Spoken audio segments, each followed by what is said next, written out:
vihāya kāmān yah sarvān pumāṁś carati niḥspṛhaḥ nirmamo nirahaṅkāraḥ śāntim adhigacchati.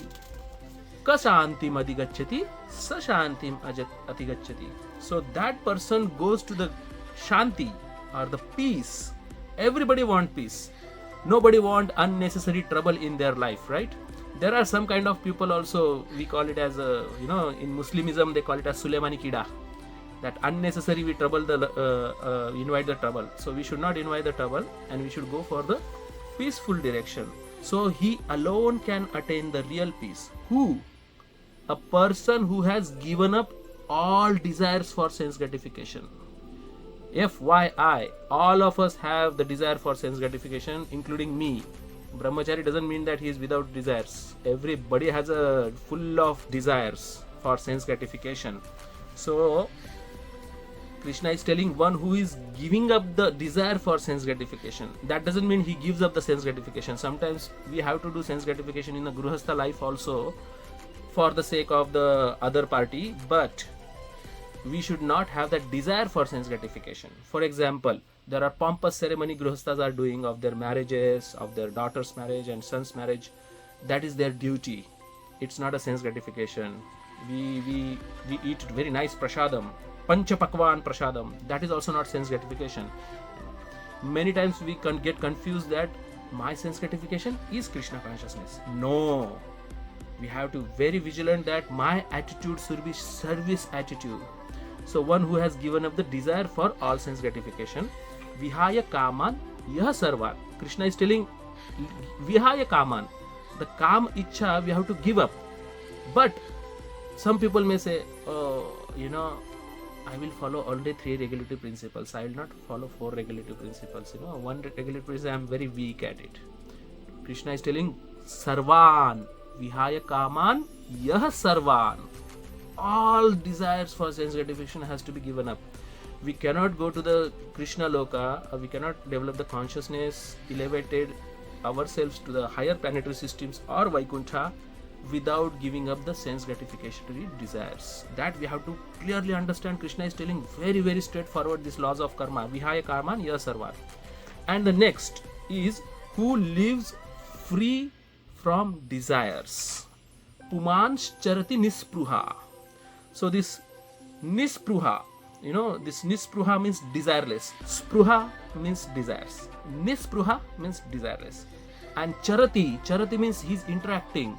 So there is a question by Arjuna how the person walk. Walk means to interact with the pupil. So usually we interact with the pupil for our sense gratification. This woman will help me to gratify my senses. This man will help me to get money. So this kind of selfish desires is causing us pain in our life. So pumāṁś carati niḥspṛhaḥ.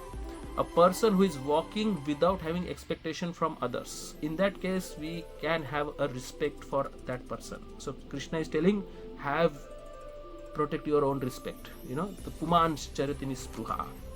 And then nirmamo. Nirmamo is a very interesting word. Mama means mera, mine, watashino. We are very having self proprietorship. This house is mine, this husband is mine, this wife is mine, these children are mine. But when death comes, everybody remains here and the soul has to go to the other body. All game over. So we should not have this mamata, this nirmamo. We have to have a selflessly do it. That there is a example of the leaves coming together in the course of a river water and they self apart. So similarly these relatives are also like this, and we should be attached to the saintly people, to the sadhus, and sadhus should not also do the nonsense in the name of sadhu also. So usually people in general are attached to the sadhu because they consider that person will take me to the Kṛṣṇa. But if sadhu try to deceive the people, that also is not considered a real sadhu. So one has to be very careful for searching a real sadhu. And the real sadhu is nirmamo. Nirmamo means he don't have the sense of proprietorship. You are mine, she is yours, he is ours, nothing like that. he is not self-proprietorship. And then nirahaṅkāraḥ. Ahankar means literally, one of my friend was Japanese and he was helping me for book distribution, connecting the book. And while taking the reverse of the car bump was, the car was bumped to one of the electric pole, and immediately he was so painful, and he was started telling me that I'm not so painful when I got divorced with my wife, but I'm so painful now because my car got bumped. I was so surprised that he's so attached to car, and I remember this word ahamkar. He's thinking that I am the car. So he's becoming so pain. I was telling, it's just a dent, Prabhu, and he was telling, no, Prabhu, this is a dent on my heart. And I was like, my God, you are so much having ahankar. And even we also have ahankar. I am brahmachari, I am grihastha, I am very great devotee. All this is simply ahankar.